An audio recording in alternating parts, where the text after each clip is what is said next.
Hi friends, welcome back to my channel. నేను మీ అల్లరి పిల్ల వెంచుక. మా ఛానల్ నచ్చినట్టయితే లైక్ చేయండి, షేర్ చేయండి, కమెంట్ చేయండి. ఫ్రెండ్స్, మేమైతే ఊర్లోనే ఉన్నాం కదా, అన్నీ కూడా సీజన్ తగ్గట్టుగా న్యాచురల్ ఫ్రూట్స్ ఫ్రెండ్స్, అసలు సూపర్గా ఉన్నాయి. మేమైతే ఈరోజైతే చెట్టుకున్న పనసకాయ అప్పటికప్పుడు పండిన కాయ కోసుకుని తింటున్నాం ఫ్రెండ్స్. అసలు ఎలా ఉంటుందో ఏంటని చాలా ఎగ్జైట్మెంట్లో ఉన్నాం అందరం కూడా.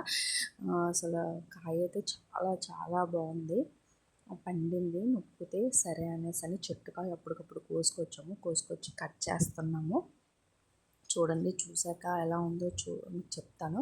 పనసకాయ ఎలా కటింగ్ చేయాలంటే హ్యాండ్స్కి ఫస్ట్ మంచును ఉంటుంది కదా, అది హ్యాండ్స్కి కోసే కత్తికి కానీ చాకుకి కానీ ఫుల్గా ఆయిల్ అప్లై చేసేయాలి. ఆ జిగురుతనం అనేది అంటకుండా ఉంటుంది. ఫుల్గా ఆయిల్ అప్ చేసేసి ఇంకొన్ని మధ్యాహ్నం కూడా వెయిటింగ్ తినడానికి, కానీ ఏమీ తినడు ఇప్పటి వరకు. ఏ సీజన్లో కూడా ఇన్ని సీజన్ తగ్గట్టుగా ఫ్రూట్స్ అయితే పనసకాయలు, మామిడికాయలు ఎక్కువ తిన్నది ఇదే సీజన్ ఫ్రెండ్స్.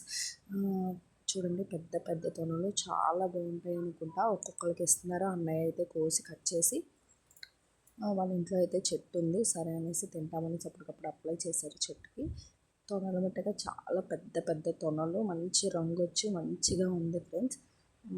చాలా టేస్టీగా స్వీట్గా ఒక్కొక్కరికి ఒక్కొక్కటి ఇస్తున్నారు. ఫస్ట్ కదా కొయ్యడమేమో కానీ కాయ అవ్వకముందు మేము తినేసేటట్టుగా ఉన్నాము. మనిషికి ఒక తొన. చాలా టేస్టీగా చాలా బాగుంది కాయలు అయితే. మీకు కూడా కావాలంటే కమెంట్లో చేయండి, మీకు కూడా పంపిస్తాము. పనసకాయలు కానీ మామిడికాయలు కానీ ఈ సీజన్ చాలా బాగా తిన్నాము, ఏ సీజన్ కన్నా. మా బాబుకి అయితే ఆ ఫ్రూట్స్ ఏమీ వెళ్ళవు ఫ్రెండ్స్. అసలు ఏంటో అర్థం కాదు, వీడు ఏమీ తినరు. పిల్లలు చక్కగా తింటారు, అలాంటిది పనసకాయ కానీ ఏమీ వెళ్ళట్లేదు. మామిడికాయలు తినేవాడు, అవి కూడా ఆగిపోయాయి. ఇంకా లాస్ట్కి వచ్చేసింది కదా, మాకైతే లక్కీగా అయితే లాస్ట్ అప్పుడు కూడా మేము తినేస్తున్నాము. అయిపోయినాయి ఫైనల్గా. కాయలు అయితే చెట్టుకి చాలా వరకు ఉండాలి, కానీ అందరికీ గ్యాదర్ చుట్టుపక్కల అందరికి ఇచ్చేసరికి మొత్తం అయిపోయింది. మాకైతే ఇంకా 2 కాయలు మిగిలాయి. ఇది ఒక కాయ లాస్ట్.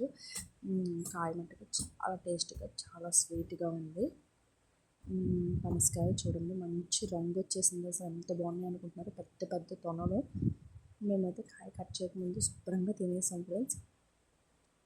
కానీ కోసే ముందు మట్టుగా ఆయిల్ ఖచ్చితంగా అప్లై చేయాలి, ఎందుకంటే ఆ జిగురు అనేది చేతికి అంటకుండా ఉండిద్ది. ఆయిల్ అప్లై చేస్తే చాలా ఈజీగా రిమూవ్ అయిపోద్ది. చాలా ఇబ్బంది పడాల్సిన అవసరం అయితే లేదు. మా ఛానల్ నచ్చినట్టయితే లైక్ చేయండి, షేర్ చేయండి, కమెంట్ చేయండి. Thank you for watching.